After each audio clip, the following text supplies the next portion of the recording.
Hi guys, ചെമ്പനീർ പൂവ് promo റിവ്യൂവിലേക്ക് എല്ലാവർക്കും സ്വാഗതം. അങ്ങനെ സച്ചി വർഷയ്ക്ക് വാങ്ങിക്കൊടുത്ത കുഞ്ഞുടുപ്പിൽ നോക്കി നമ്മുടെ വർഷ പൊട്ടിക്കരയുന്നുണ്ട്. എൻ്റെ ഈ കുഞ്ഞുടുപ്പിൽ നമ്മുടെ മകൾ എന്തു ഭംഗിയായിരിക്കുമല്ലേ എന്ന് പറഞ്ഞ് കരയുമ്പോൾ ശ്രീകാന്ത് വർഷയെ ആശ്വസിപ്പിക്കുന്നു.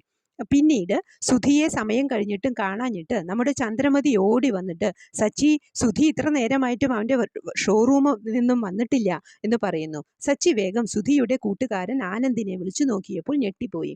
അപ്പോൾ നിങ്ങൾ പോലീസ് സ്റ്റേഷനിൽ പോയി അവനെ ഇറക്കിയില്ലേ? അവൻ ബാങ്കിൽ സ്വർണമാണെന്ന് പറഞ്ഞ് മുക്കുപണ്ടം വെച്ച് പണയം വെക്കാൻ നോക്കിയപ്പോൾ പോലീസ് അവനെ അറസ്റ്റ് ചെയ്തു കൊണ്ടുപോയി എന്ന് പറയുന്നു. ഇത് കേട്ടതും രവിയേട്ടൻ ചാടി എഴുന്നേറ്റ് സച്ചിയുടെ അടുത്ത് പോയി ഫോൺ ശ്രദ്ധിക്കുന്നു. നാട്ടുകാർ മുഴുവൻ അറിഞ്ഞു എന്നല്ലേ ആനന്ദ് പറഞ്ഞത്? ഇനി നാട്ടുകാരുടെ മുഖത്ത് ഞാൻ എങ്ങനെ നോക്കും എന്ന് പറഞ്ഞ് കരയുന്ന ചന്ദ്രമതിയോട്, അമ്മ വിഷമിക്കണ്ട, അവൻ അവൻ്റെ കാര്യമല്ലേ നോക്കൂ എന്ന് പറഞ്ഞ് വിഷമിച്ചിരിക്കുന്നുണ്ട് സച്ചി.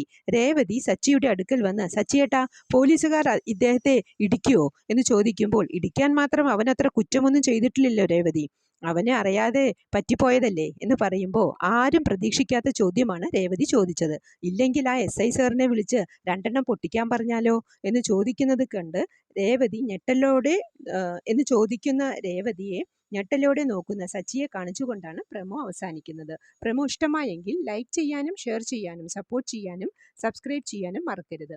അടുത്തൊരു എപ്പിസോഡിൻ്റെ പ്രമോവുമായി വരുന്നതുവരെ കാത്തിരിക്കുക.